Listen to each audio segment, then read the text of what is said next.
Et donc le but, c'est comment est-ce que nous pouvons commencer à mettre ce document en œuvre.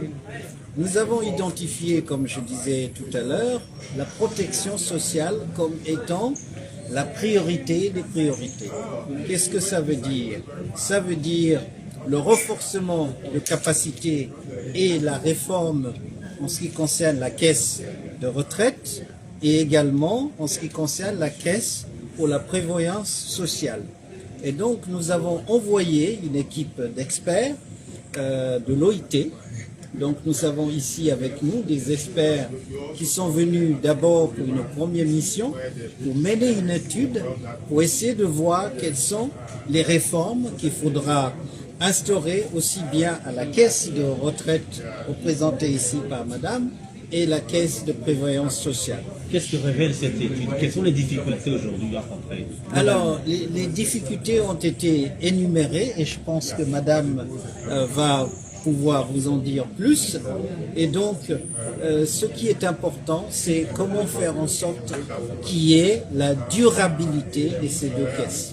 Parce que le problème, c'est que comment faire en sorte que, avec une informalisation de l'économie, ça veut dire que le nombre de personnes qui cotisent diminue et aussi également des difficultés économiques qui font que les cotisations ne sont pas suffisantes pour couvrir les besoins. Et donc, quelles sont les réformes qu'il faudra apporter pour faire en sorte que les deux caisses soient durables, soutenables sur la durée et on puisse avoir une certaine viabilité.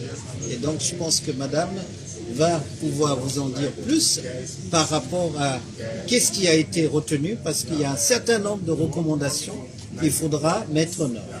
Voilà. Quelles sont vos attentes pour que la Caisse puisse aujourd'hui répondre à ces missions?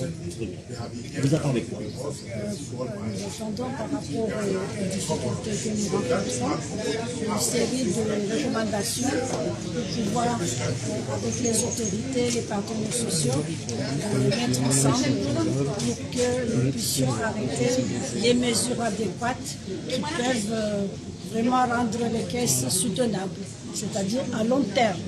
Il ne faut pas que chaque jour on se retrouve avec des difficultés, qu'on n'arrive pas à honorer nos prestations et assurer notre mission vraiment principale. Donc les caisses en général, quand il faut revoir tout le mécanisme, on fait des études techniques et financières qu'on appelle les études actuarielles. Donc l'OIT nous a appuyé à travers le programme pays, nous a envoyé deux experts du BIT. Ce sont des actuaires chevronnés pour venir revisiter le système et puis proposer des recommandations pour améliorer le fonctionnement de la caisse. Et quelle sera l'étape suivante après cet atelier? Bon, l'étude a commencé on a lancé les travaux depuis l'année dernière. C'est une étude un peu longue, ça met du temps parce que ça collecte toutes les données nationales et puis de la caisse. Donc on a lancé les travaux en octobre dernier, 2024. Donc là, l'équipe est là sur place pour faire une restitution des résultats préliminaires. C'est l'objet de l'atelier aujourd'hui. On est là avec le gouvernement et les acteurs sociaux pour pouvoir prendre compte des résultats de l'étude à mi-parcours. À la fin, ils vont donner le rapport définitif, mais en ce moment, on va améliorer, on va poser des questions et puis voilà. Peut-être qu'on peut passer la parole à l'expert.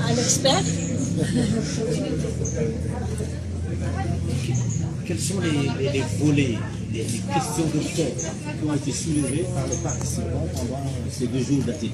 Les questions de fond. Les questions de fond.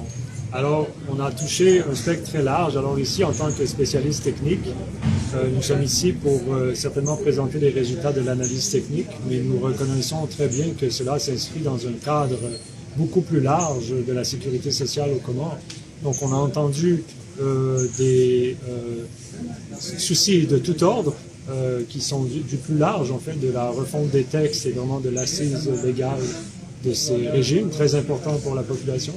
Et on est allé aussi dans le plus spécifique, des détails plus paramétriques, plus techniques de la Caisse, qui font souci aussi pour le financement et la pérennité de la Caisse. Il est question d'entamer un processus de dialogue tripartite entre l'État, les employés. En quoi cela peut aider justement à refonder le système? Absolument. En fait, la notion de tripartisme est très intéressante. Elle fait partie intégrante de l'OIT dans un premier temps, qui est fondée sur ce même principe entre travailleurs, employeurs et gouvernement. Et puis, on la retrouve aussi même au niveau du Comore avec les conseils d'administration qui sont aussi par nature tripartites. Et puis, alors, l'importance de ce dialogue, c'est bien parce que on doit trouver des compromis. On ne peut pas faire toutes les réformes qui sont souhaitées. Donc, c'est à chacun de discuter entre eux, donc toutes les parties prenantes, de trouver des solutions. Et c'est là où tout le tripartisme, en fait, permet d'instaurer la confiance dans les solutions qui sont trouvées et de pouvoir avancer dans cette direction. Il y a un assèchement continu des ressources. On dit que d'ici 2029, il y aura des difficultés, que les gens qui cotisent, il y a une baisse des cotisations. Quels sont les moyens alternatifs? Qu'est-ce que l'OIT peut faire pour suggérer pour que la Caisse devienne vraiment viable financièrement?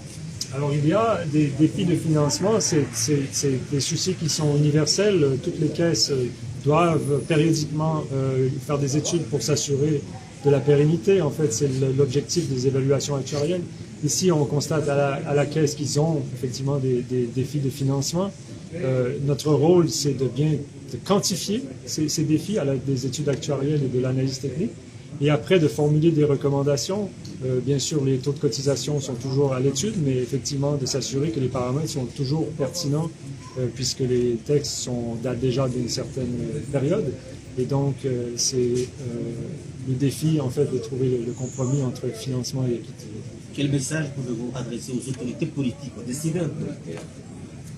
Le message que j'aimerais faire, et puis c'est le rôle qu'on est venu faire ici, c'est qu'on espère déjà que tout le monde peut partager le même constat. En fait, on essaie de présenter, l'OIT est très fort sur s'assurer que les recommandations sont appuyées sur des données, sur des faits.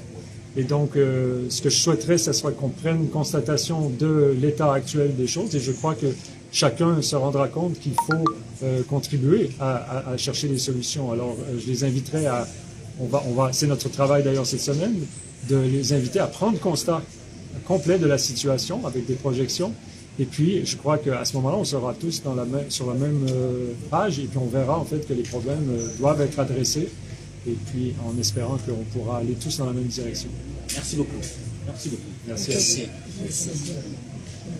Le nom, s'il vous plaît.